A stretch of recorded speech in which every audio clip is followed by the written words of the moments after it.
Good evening, everyone. Welcome to this new conference in the cycle on the French 2022 presidential election organized by the Center for European and Comparative Studies and the EAP, École d'Affaires Publiques.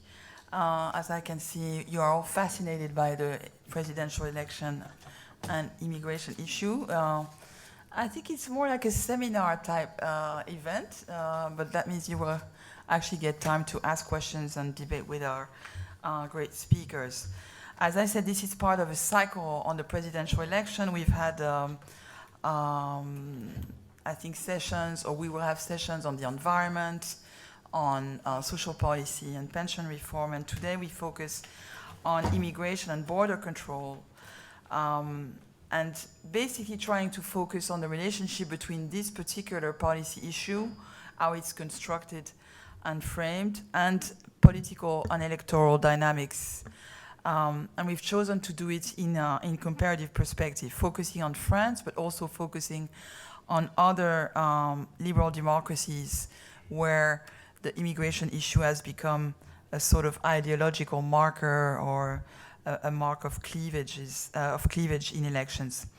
I will introduce in a minute our great speakers, just perhaps 2 points to sort of frame the discussion. When it comes to immigration and border control, there has been work since the 1990s, and Jim Holyfield was already publishing about that. And in a famed 1995 article, US scholars Gary Freeman characterized immigration policy as an example of client politics, where basically the people who wanted to have immigrants were interest groups in agriculture, construction, other types of sectors, who had a really vested interest in attracting migrants. And so that's what he called concentrated interest. And on the other hand, there were basically diffuse costs of immigration. Every individual would not even, actually, sometimes they're actually not costs, but actually benefits from having immigrants who pay taxes. So the idea was, it was better not to politicize the issue. So typically you wanted to have immigration policy discussed behind closed doors, something that I worked also along with Jim in the 1990s, where we basically looked at the idea that immigration policy was something that was best discussed in closed political circles or in courts, where the issue came up of the rights of individuals that often actually included rights for immigrants, but not in a larger kind of public debate. So there's this kind of tendency among immigration scholars that think that immigration on the campaign trail is not going to be a good thing in terms of advancing the rights of migrants. But it's still, of course, as you know, there's another trend which has been discussed more by people who work on electoral politics, on populism, and other issues that have actually shown how since the very 1980s and 1990s, immigration and border controls has become a key policy issue in some particular electoral moments. Jim, I think, will mention the Trump election. We can think of the Brexit campaign. But actually, there are examples way before that. It's a sort of anniversary today in France, 20 years ago, in April 21st, so almost 20 years ago.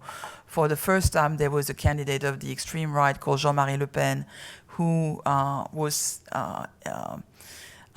able to run in the second round of the presidential election.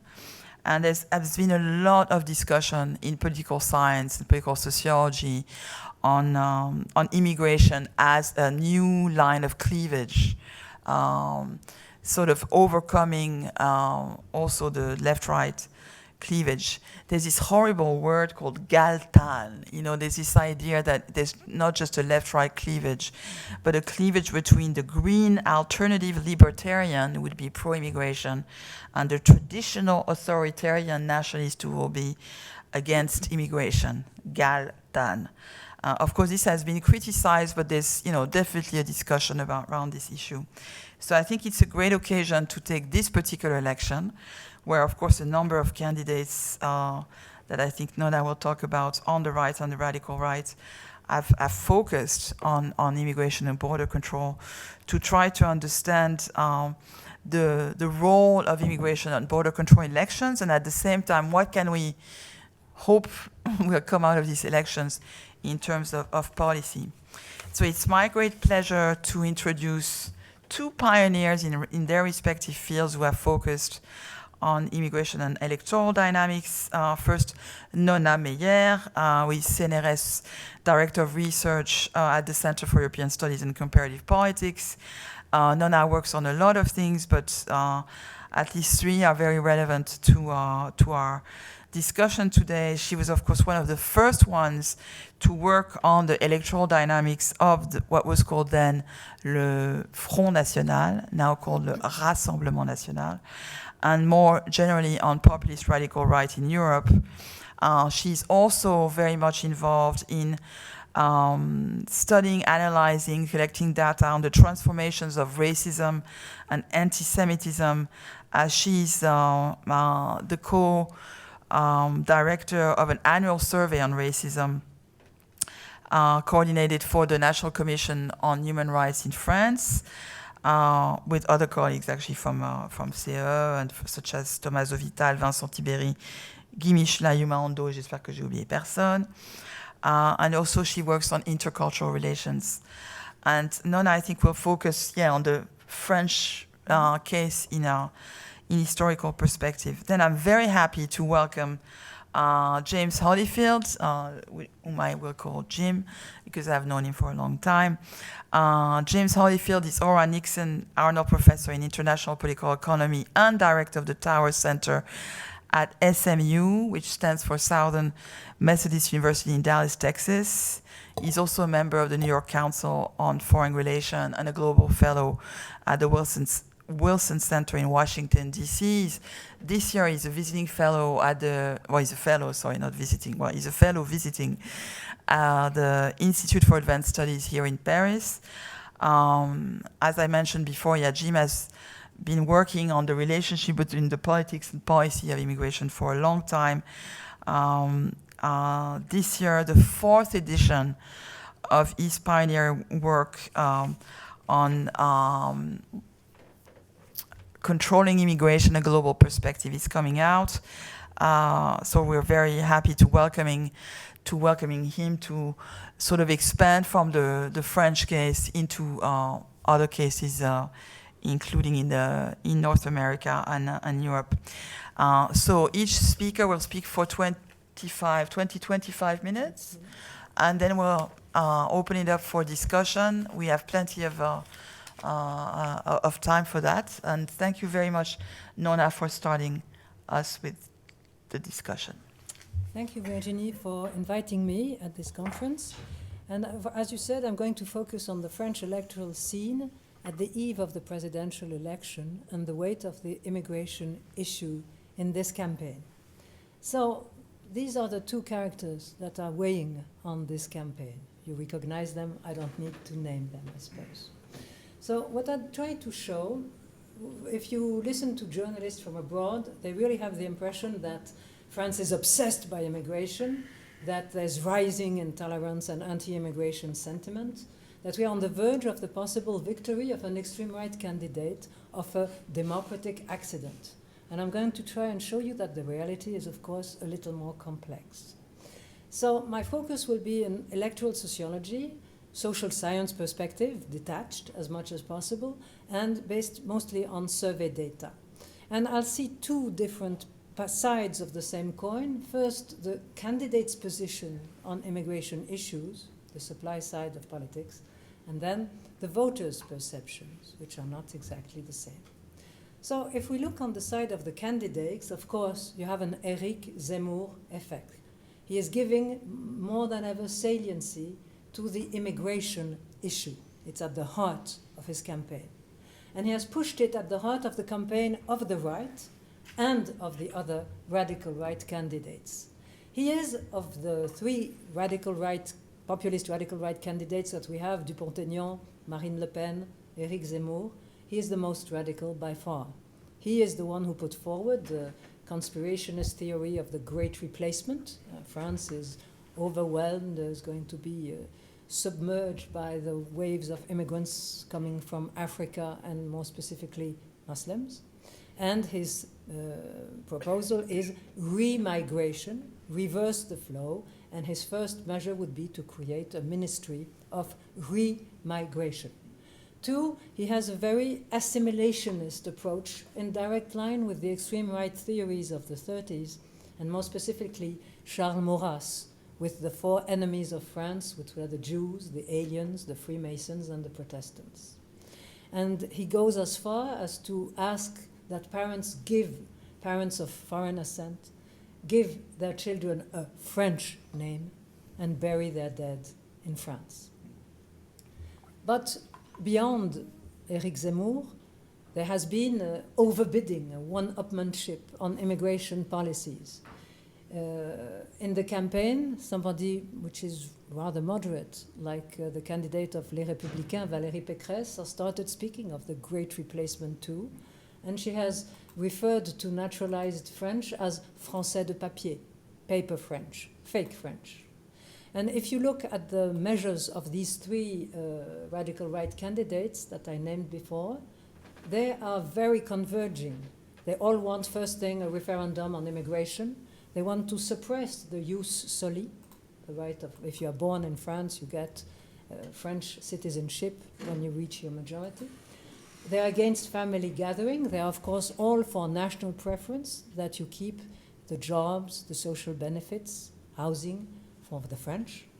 They want to externalize the asylum demands. There has never been such an homogeneity on the right beyond the far right. So that's the scene. If you look at that, yes, we are obsessed by immigration, and we have a strong extreme right. We'll see at the end of this the presentation how much they weigh. In voting intentions vary every day, but we have a global idea that the far-right candidates lumped together are almost a third of the voting intentions at this time. Now, I'd like to move to the voters. And there, I'd like to say that it's a very different story. First, immigration is not, by far, the most salient issue for them, except for the voters, potential voters of Zemmour and Le Pen. And two, what I'll show with the the annual barometer on racism data that we have had for 30 years now, that the opinion of immigrants, the image of immigrants and minorities, far from going bad, has been getting better, that there's more tolerance since the last 30 years. So it's very interesting to see that on the political supply side and on the political demand side, we are completely at odds. And that in itself means something. So there are many surveys. I'll take some in the last mid-March.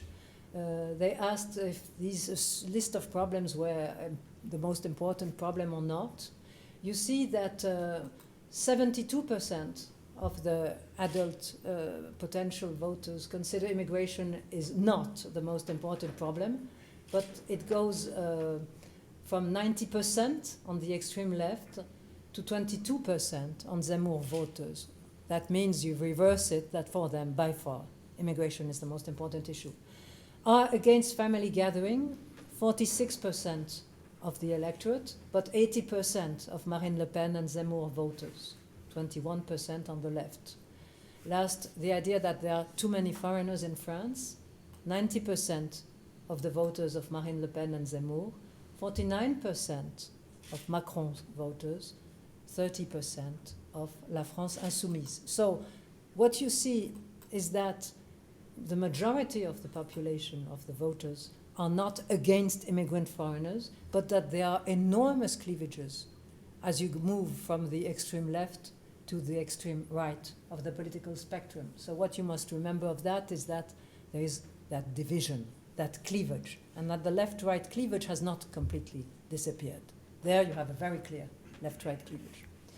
I can take many surveys. This one was a lab. And it's interesting because it shows the evolution in time and what is by far the most important issue for the French electorate. It's purchase power. The red line that you see on top, it has been going between April 2021 to now from 33% to 57%. And you see that immigration is in yellow. It's far lower. So of course the position of immigration depends on the kind of list you proposed, but you always will see that purchase power is the main problem, followed by health, and then immigration comes way behind if you look at the average of voters. Another survey, this one is Ipsos, it's the panel of the Cevipof, which is very interesting for Fondation Jean Jaurès and Le Monde and Cevipof. If you look there, another list, les préoccupations, the preoccupations of the French people, pouvoir d'achat arrives first, and then there again in fourth position, immigration. All that to show you immigration is not the main problem. But it is, if you look at the voters of Marine Le Pen, if you look at the voters of Éric Zemmour, it comes first before all other issues, 73% there. And if you look at Marine Le Pen, well, as they are a more working class electorate than the electorate of Zemmour, you see that purchase power now, and it wasn't the case a month ago, has come in first position.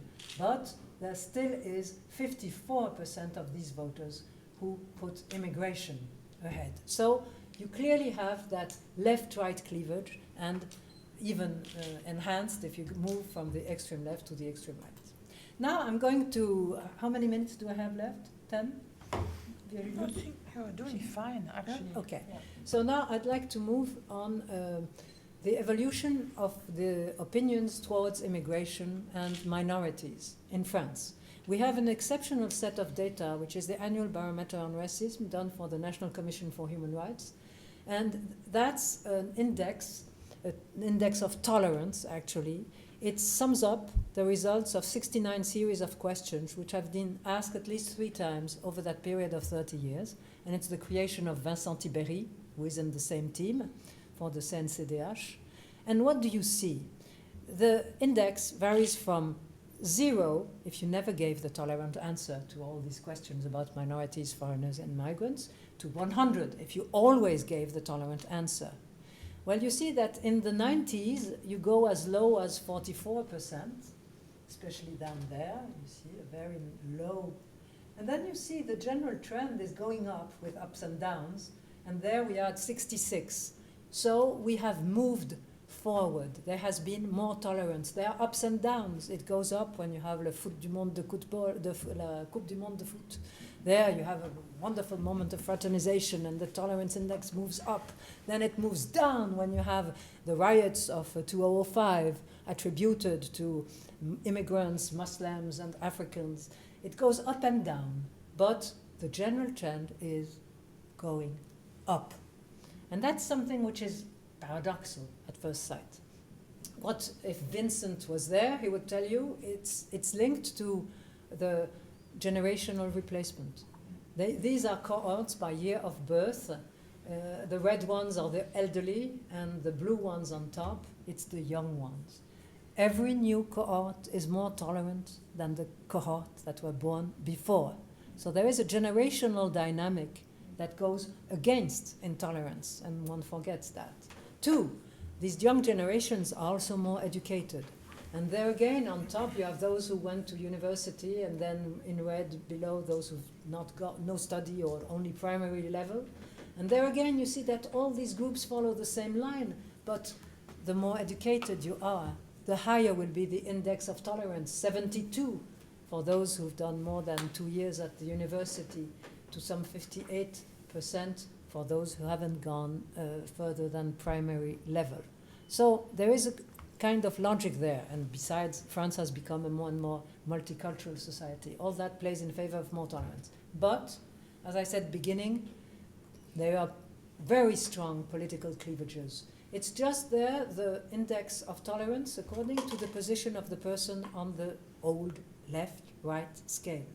In red, It's those who position themselves on the left of the left-right scale. In green, dirty green, or gray, I don't know, it's those who are at the center. And in blue, it's those who are on the last positions, on the right. And what do you see? Well, if you are a left-winger, you are far more tolerant than if you are a right-winger. That means that 3/4 of the people who consider themselves left-wing are tolerant, while you have less than half among those who are of the right. And their index is 49, while the others are 74. So there's really something going on there. Last, of course, things are more complicated, and there's the shadow of Islam. And there it's the index of tolerance by minorities. In yellow, in purple, and in blue, it's the acceptance of Jews and Africans from sub-Saharan Africa. We have many questions about them. They have the highest index of tolerance level. The lowest here, it's anything that has to do with Muslims. And we have many questions about Muslims and Islam. But even the attitudes towards Muslim and Islam have been gradually improving. So even there, the trend is towards more tolerance. And I haven't there the people who are the most rejected by far. They can't even appear because it's below 40. It's the Roma all over Europe. They are by far the most rejected of all, far more rejected than the Muslims. Their index of tolerance is around 35. Last, and I'll be quick there, it's not specific to France, this evolution. If you're interested, there's the work of James Dennison, the European University of Florence, and he has been working a lot, and he has showed exactly the same trends in all the European Union countries.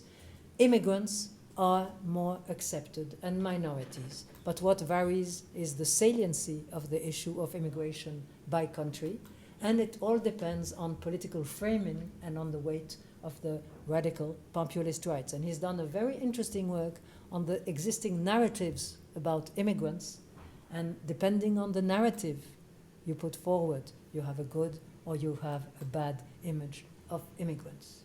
And I'll finish on that. You can really say that you have something which would be a droitisation de la droite. The right is going more to the right. It's sliding towards the right. And political elites are clearly at odds with the public opinion and voters' demand. And immigration frightens, it preoccupies, but it's not the main issue. And a minority is on the line of a Marine Le Pen, or even more, of an Eric Zemmour. Last, the real problem. It's framing, and the framings one hears in the debate today, it's framings of the right and of the far right. The left is completely mute. One doesn't hear the left, one doesn't hear the framing of the left.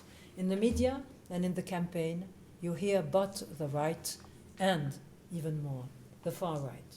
And just to finish, because every day you can see it's a game like little horses, you see who has, so you see that Macron is at 28 or 29. He has gone down a little after the booming up when the war in Ukraine started.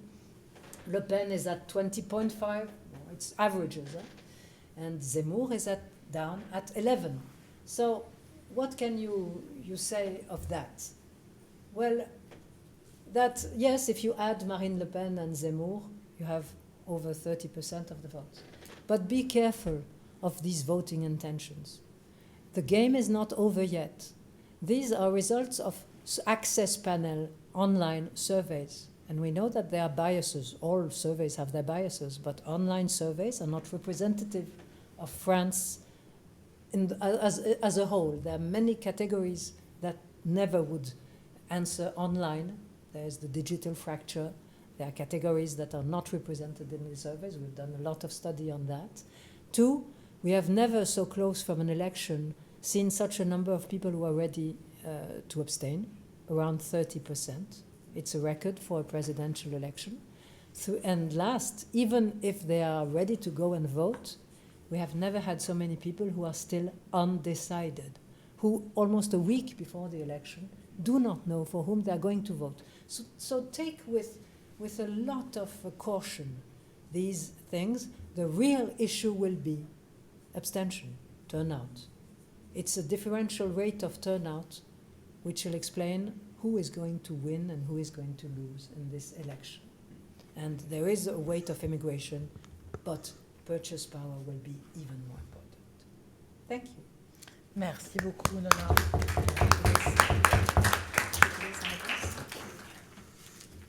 Thank you, Nona. To make the transition, I already have a question for you, which is about two variables that you mentioned. One was age as a factor for tolerance, and the other was levels of education or diplomas, which is interesting because precisely when you compare Le Pen's electorate and Zemmour's electorate, you would think that you have younger voters with Le Pen with less diplomas, older voters with Zemmour with more diplomas. So I wonder how that plays out. And still, they're both, of course, in this anti-immigration dynamic. But I thought that was interesting. And the transition to Jim, who is going to talk about the US and other cases where populist politics also took the immigration issue head-on, is the level of polarization, I think, seems to be, from your talk, less visible than in the US. I mean, the very idea, for instance, that 4 out of 10 persons who say in the surveys that they will vote still don't know who they will vote for.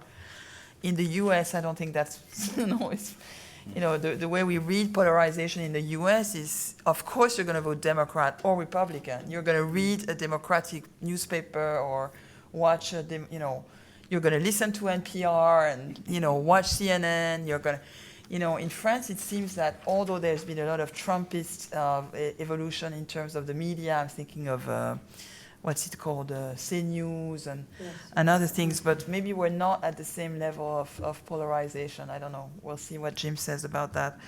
But in any case, I don't know. Maybe I understood you wrong, Nona, but yes, it's an important issue, but it doesn't seem, there's still sort of need to be a bit cautious about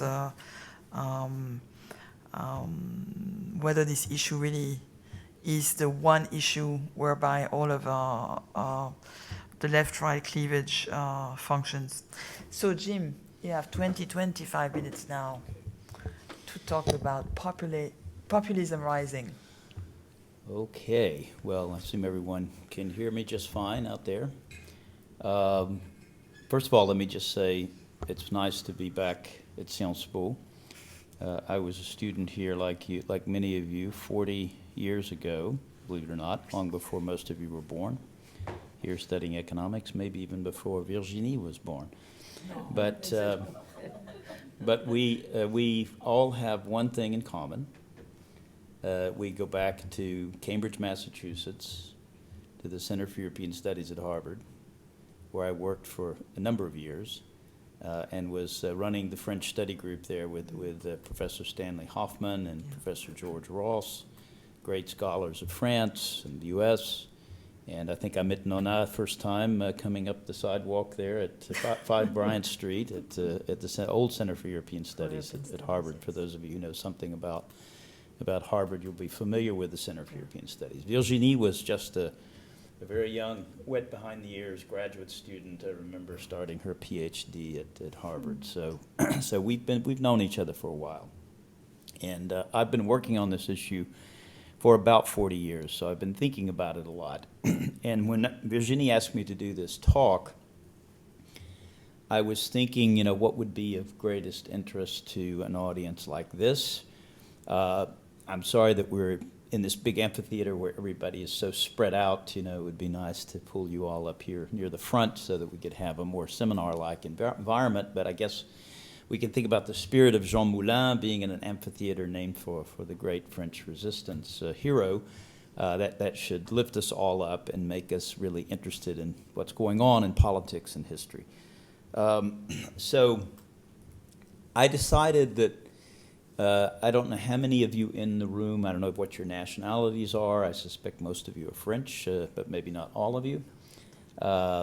I decided I would talk about the United States. You know, it's a country where I have spent most of my life. I was working in France in 1991, 2, 3, in the CNRS, and I had to decide if I was going to stay in France and make my career here or go back to the United States. I decided I did not really want to be an expatriate, so I went back to the United States. So I have nobody to blame but myself for making that choice. But I think to pick up where Nana stopped and to pick up on Virginie's comment, is the United States more polarized on this issue than France? I guess we could ask ourselves that question. Perhaps, but let me just walk you through a few things here. And I'm really going to take you on a little history trip here, looking at the history of immigration in the United States, and talk about what I call this new nativism. That's a term we use frequently in the United States, and a kind of populism. We could all spend the rest of the afternoon discussing what we mean by populism. I'll try not to get into that. But the first thing I want to do is just try to put the controversies that have swirled around immigration into some historical perspective. And I'm happy to bring a more comparative view into this. It's unusual for me just to focus on one country, but I thought many of you in the room would be interested in what's happening in the United States. I think all of you have seen this expression before. It's a great sort of ideological, mythological notion that la nation des nations, you know, America is a nation of immigrants. For those of you who have lived in the U.S., you know the spirit of thinking that we come from so many different places and that we created this wonderful, wonderful country, which we call the United States. Here is a quote, which I'm sure most of you know enough English to read this quote. I'll read it very quickly to you. The bosom of America is open to receive not only the opulent and respectable stranger, but the oppressed and persecuted of all nations and religions, whom we shall welcome to a participation of all our rights and privileges. If this was a seminar and a class, I would ask you to tell me who said that. You might be a little bit shocked to see who it was. Who said it? That was the first president of the United States, George Washington. Now, when you think of this big statement that he made, you know, sort of getting the country off as a land of refuge, a place that's open, I have to remind you, unfortunately, that he had hundreds of slaves, hundreds of African slaves. So, so even though he was opening the bosom of America, he was really talking about bringing more people from the British Isles, mainly from the British Isles. So the USA is a land of refuge. I'm sure all of you have seen this sonnet, "Give me your tired, your poor, your huddled masses yearning to breathe free, the wretched refuse of your teeming shore. Send these, the homeless tempest tossed, to me. I lift my lamp beside the golden door." That is what's written on the base of the Statue of Liberty. And I think all of you in here know where the Statue of Liberty came from. It was a gift by one struggling young republic, the Third Republic of France, to another republic in the Republic of the United States, which had just gone through a terrible civil war. So it was a little symbol, if you will, of Republican solidarity. And you know that the Statue of Liberty became the great symbol of immigration and freedom with all of the waves of immigrants that came in the late 19th and 20th century. I think you all have heard this expression before, the Latin, e pluribus unum, which means from the one many. I'm not going to give you a history lesson about that expression. Basically, it meant that all the 13 colonies, the British colonies, could come together as one and create a new society and a new nation. Here's another quote for you.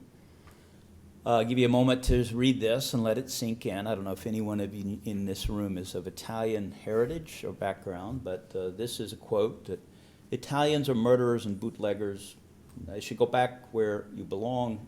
Like a lot of other foreign spawn, you do not appreciate this country, which supports and tolerates you. Who said that? Unfortunately, that was another president of the United States. This was President Herbert Hoover, a Republican president at the end of the 1920s. And he was mad, actually, he was mad at a fellow Republican, a congressman named Fiorello LaGuardia, who was the congressman from New York. And some of you have probably flown into LaGuardia Airport in New York. So you know he has not only was he a famous mayor, a famous congressman, and then a mayor, he also has the airport named after him, which is not a great airport, by the way. But you can see, just begin to get a sense of just how complicated, you know, this whole immigration politics is in the United States. We have these cycles, ups and downs, and I will go pretty fast through a lot of this, and we can come back to it. But here's another couple of quotes for you. This is a very famous quote from one of our founding fathers, Benjamin Franklin, who didn't like the Germans. They were very dangerous people who were flooding into Pennsylvania. And he said they can never adopt our language or our customs any more than they can acquire our complexion. So the Germans were a dark, dirty people, medieval peasant people, and Franklin didn't like them coming into Pennsylvania. If you fast forward to the early 2000s, my late colleague, I don't know if Virginie had a class with Samuel Huntington when she was there, but he wrote one of his last unfortunate books, which was entitled Who Are We?, in which he basically said Mexicans are a great threat to American identity and culture. So you're beginning to get the picture of just how incredibly complicated and difficult this is. I'm going to run through a lot of graphs very quickly so that we can get to the discussion, but again, more on the history. If you think of the different waves of immigration into the United States, we can identify at least three. I noticed that Professor Huntington in his book said there were only three. He didn't count the British settlement in North America because he saw that as a founding wave, so there was not a wave. The other waves were in the middle of the 19th century, the beginning of the 20th century, and today we're in the middle of the fourth great wave in American history. We still have not reached actually the levels of the foreign population that we had in the late 19th and early 20th century. We're back up to about 14%, so we're not quite as high in terms of the percentage of the foreign population as a percentage of the entire population, the foreign-born share of the population.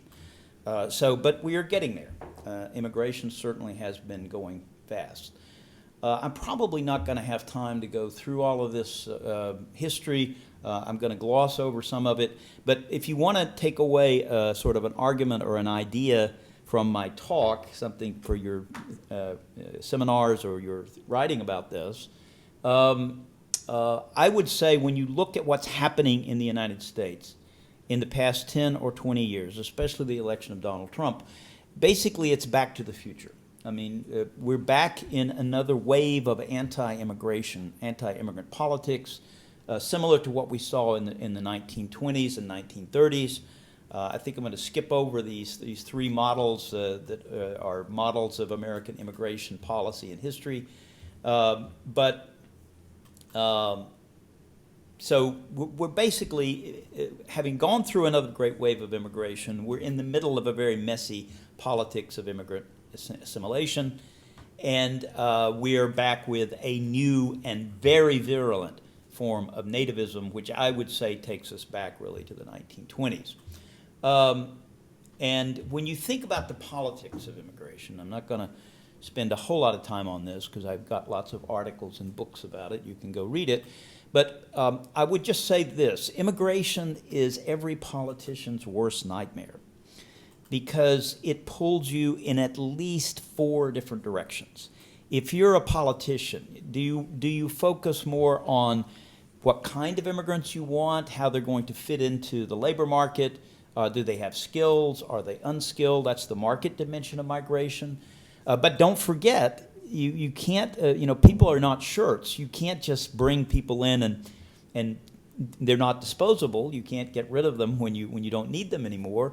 You have to look at the issue of rights and the status of migrants. Europeans went through this debate, starting with the great guest worker programs of the 60s and 70s in Germany in particular. But that's the easy thing, to talk about economics and to talk about status and rights of immigrants. What happens when you have a security threat or a security dimension. When I was walking over here, I'm working on the Ile Saint-Louis. I passed the, I guess it's the Palais de Justice, and all the roads are blocked. You know, there's a big trial going on over there. And I'm sure you're following the story, the trial of one of the terrorists from the attack that occurred in Paris years ago. So the security dimension of this, and you go back to the fear that people have of immigrants, of certain kinds of immigrants, there's a security dimension. Think of the 9/11 attacks in the United States and the security dimension. If you want the perfect storm with respect to immigration politics, just throw culture in there. You know, start talking about Islam, or start talking about, if you go back in time, Judaism, or some other minority group. So immigration is something that pulls politicians in many different directions. And if that wasn't complicated enough, immigration politics happens on 3 different levels. It's going on at the national level, but it's also going on at the international level. I mean, think of the Ukrainian, we got 4 million Ukrainians who are on the move now, 4 million. And we don't know where this is going to end. Imagine if it was only France that was dealing with this, or if it's only Poland. So now we've got this big international European response that's going on to the Ukrainian exodus. And many of the Ukrainians are going to end up across the channel, I would assume, in Britain, or even in the United States and Canada, where there are very large Ukrainian diaspora. Is there any immigration politics happening in Paris, in the city of Paris? Is this an issue here in Paris or in Lyon or Marseille? How about New York or Berlin or London? Of course, that is really one of the most intense periods. So when you look at American history and American politics, you see these waves of nativism. As I mentioned with Benjamin Franklin, we were against the Germans, and we didn't like the French either. You know, we had lots of fights with the French going back into the 18th century. In the mid-1850s, we didn't like the Irish and the Catholics, and we had a party. We had an anti-immigrant party in the United States called the Know Nothing Party. Some of you may ask, why is it called the Know Nothing Party? Well, it was supposed to be a secret party. And everybody who joined the party was told, if anybody asks you what you're doing, tell them I know nothing about what's going on. So it became the Know Nothing Party. What happened to the Know Nothings? Well, unfortunately, Virginie, they melded into the Republican Party. So, I mean, the Republican Party has had a lot of this nativist sentiment going back to its beginning. I would add very quickly that Abraham Lincoln, the famous sort of founding father in many ways of the modern Republican Party, he didn't like the Know-Nothings. He rejected this Know-Nothing movement. In the 1870s and 80s, we had an anti-Asian, an anti-Chinese movement. In the 20s, it was against East Europeans, Russians, Italians. There was a big Red Scare that went on. We were afraid that many of the people who were coming might be communist. And of course, there was a tremendous anti-Semitism in that period in the United States. Anti-Italian, anti-Polish, anti-Mexican, anti-Japanese. And then, of course, we get into the late 20th century and the beginning of the 21st century. It's anti-Mexican, and it's also very much anti-Islam and anti-Middle East. And I stopped there with 2016 with the arrival in power of Donald Trump. Oops, going the wrong way here. Okay. Let's see. This is just pictures to show you that this is not new. This is from, I think, the beginning of in the 1920s. Again, Back to the Future, just a picture of Uncle Sam running away from the immigrants. Just keep pushing the wrong button. Where did most of this anti-immigration politics come from in the United States? It always seemed to start in California. You know, it was the Californians who were very worried about the Chinese coming. They're the ones who pushed for the Chinese Exclusion Act. In the 1990s, it was the Proposition 187, you know, wanting to exclude undocumented immigrants, their children, from public services, from the schools. So California was a place where there was a lot of ferment, a lot of nativism, and you can ask yourself, well, what happened? You know, California completely changed. Maybe it was having Arnold Schwarzenegger as their governor, you know, having a good Austrian immigrant as a governor. But anyway, California has flipped now. It's much, much more pro-immigration, much more tolerant. This is just a picture of the workers in the fields in California.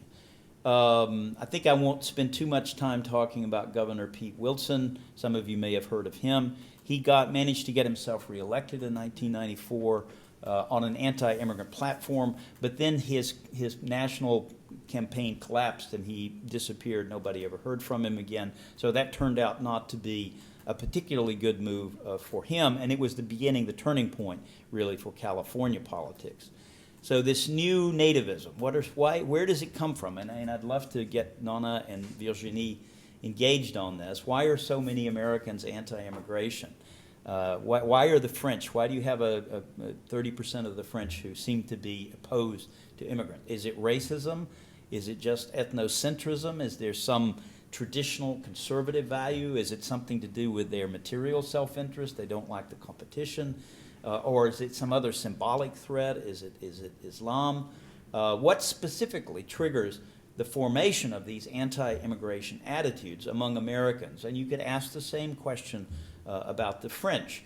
Is it the number of people coming in? You know, the large influx of immigrants. A lot of negative interactions with immigrants. Is it the media?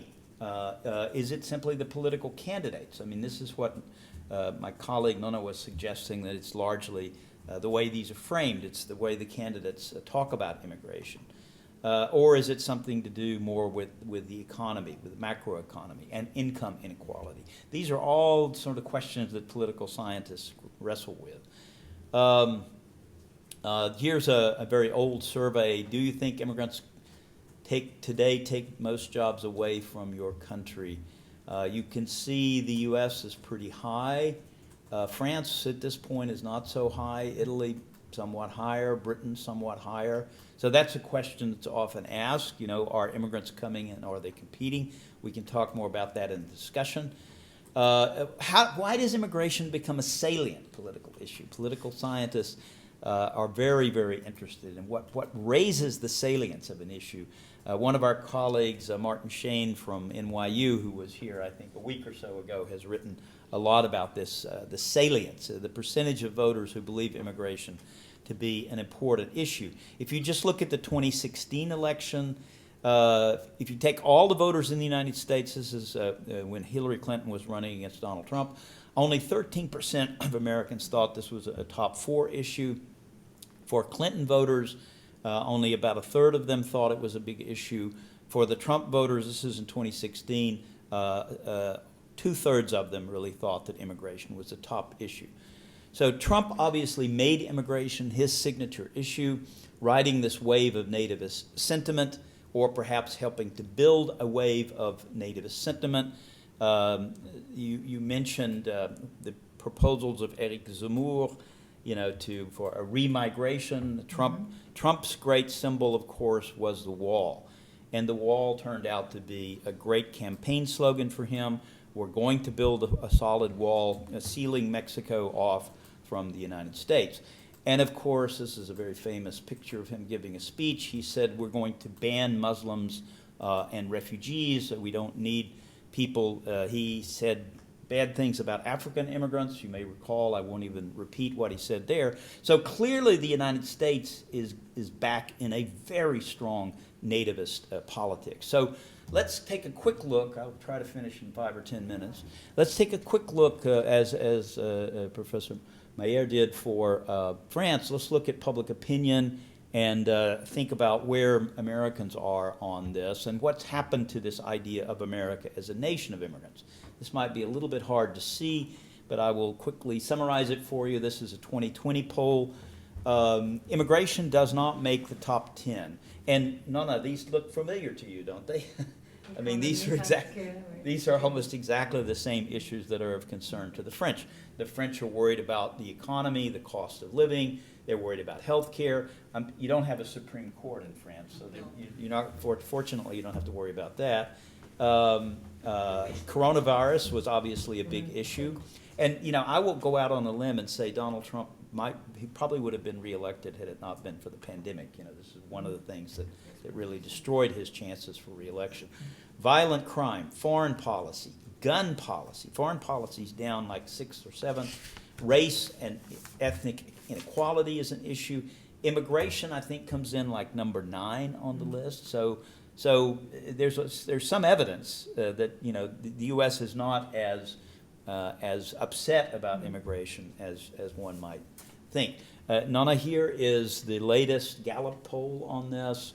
The question that we ask in the U.S. is, should immigration be kept at its present level, increased or decreased? Decreased is the small dotted line. Increased is the blue line at the bottom. Keep it at its present level is the green line. You can see that when the Californians voted on Prop 187 in 1994, you know, that was a moment when immigration surged to the top.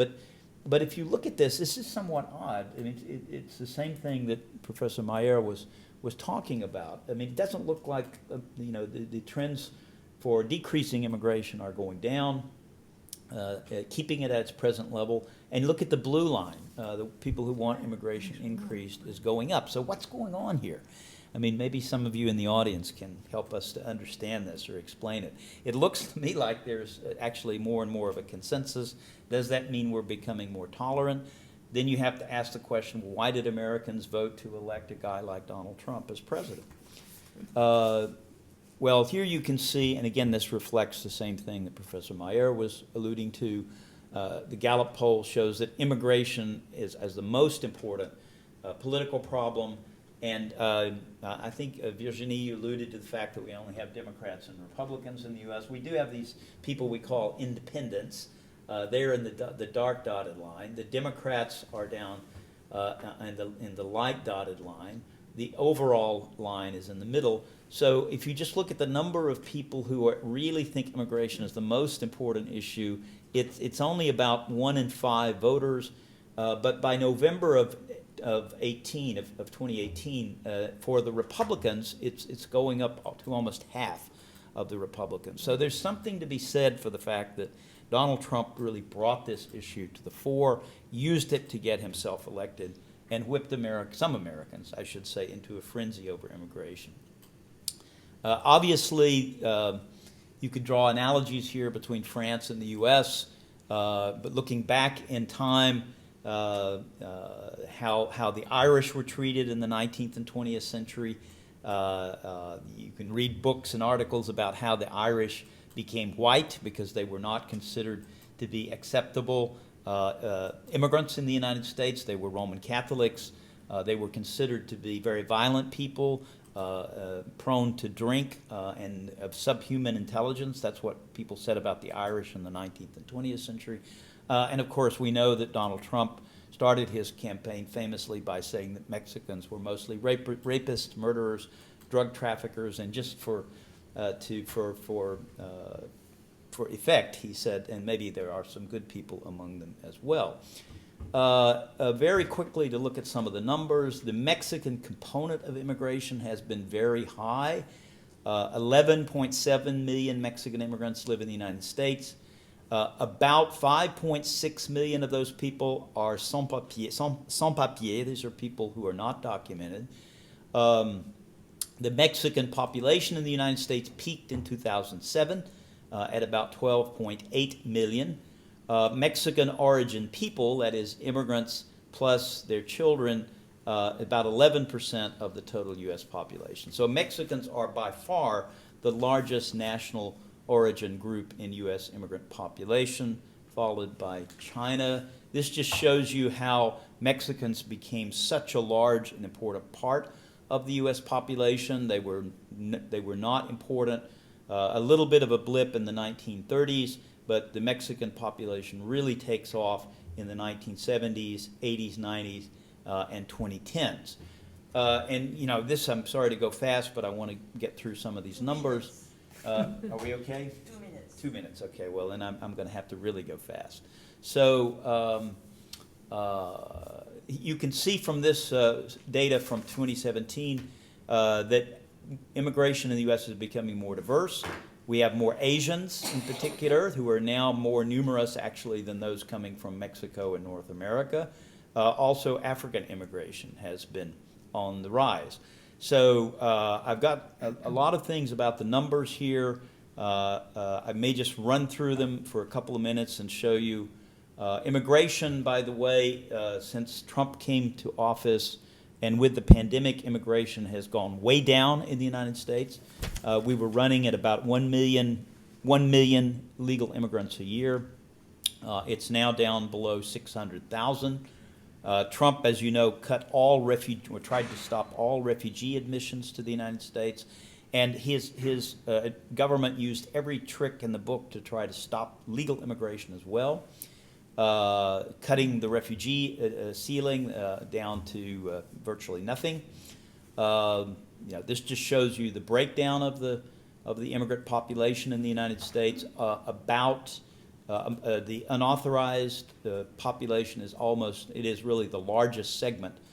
So you begin to see that one of the things that Americans don't like is having so many people living in the country without paper.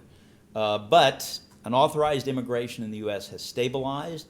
It's actually been going down in recent years, falling. And part of this has to do with the fact that Mexicans are going back home in large numbers. Since 2007, almost 2 million, over 2 million Mexicans have returned home. So if you stop for a minute and think about this, why are we building a wall, when the Mexicans are going home? I always joke we should have a wall to keep the Mexicans from going home. We need to keep them in the United States. Central Americans are still coming, but the Central American numbers are not that large. So just to skip forward here, this is border apprehensions. Might just pause on this slide here. Europeans are very worried. They often use the term a refugee crisis. And of course, Trump made a big deal about the Central Americans coming to the United States. But refugee admissions in the U.S. are at an all-time historic low. So the U.S. is not taking very large numbers of refugees. We do have asylum seekers, which is a different thing, but refugee arrivals have been low and stable. So I'm going to stop with just a little shameless publicity. Is that okay? Yes. Virginie mentioned. I'm in the book, sorry. And Virginie's in the book, so you must rush out and buy a copy. This is the 4th edition, and by the way, we changed the subtitle. It's no longer global perspective. It's now a comparative perspective. This book is published by Stanford University Press. We have a new book that just came out with Stanford University Press. I know Thomas Lacroix and others here know about this book, which is really a global migration that looks at the world. So for those of you who want to read about what's going on in India, or you want to read, or South Asia, or North Africa, or South Africa, or any part of the world, you can find a chapter or two in this book, also with Stanford University Press. The final book that I will mention for those of you, especially for the graduate students who are here, some of you may know about this book called Migration Theory, Talking Across Disciplines. It is also appearing now in its 4th edition. I'm just looking at the page proofs now. And I would add that our French colleague, François Héron, wrote a brilliant chapter in this book. François Héron is a professor at the Collège de France on demography and migration. And he has a great section in that chapter about le grand remplacement, where he demonstrates that this is absolute nonsense, the idea of a great replacement. So with that shameless publicity, I will now stop, and we'll go back and hopefully take some questions from the audience. Thank you. Thank you very much, Jim. Don't worry about the shameless publicity. I'll do some myself, because one issue that has come up is this question of framing, because you both pointed out that it's complex, and one of the mediating factor might be how framing is only part of it, but how the immigration issue is framed, whether it's in cultural terms, economic terms, as you mentioned, whether the kind of sometimes we say an utilitarian perspective versus a rights perspective. So I'm sure that will come up in the discussion. And we have lots of research projects at Sciences Po. Hélène Thiollet is not here, who do just that. At the CE, we're involved in one of these big H2020 shebang called Bridges, assessing the production and impact of migration narratives, which is precisely about that, trying to understand the mediating role, in a way, of how migration narratives impact on attitude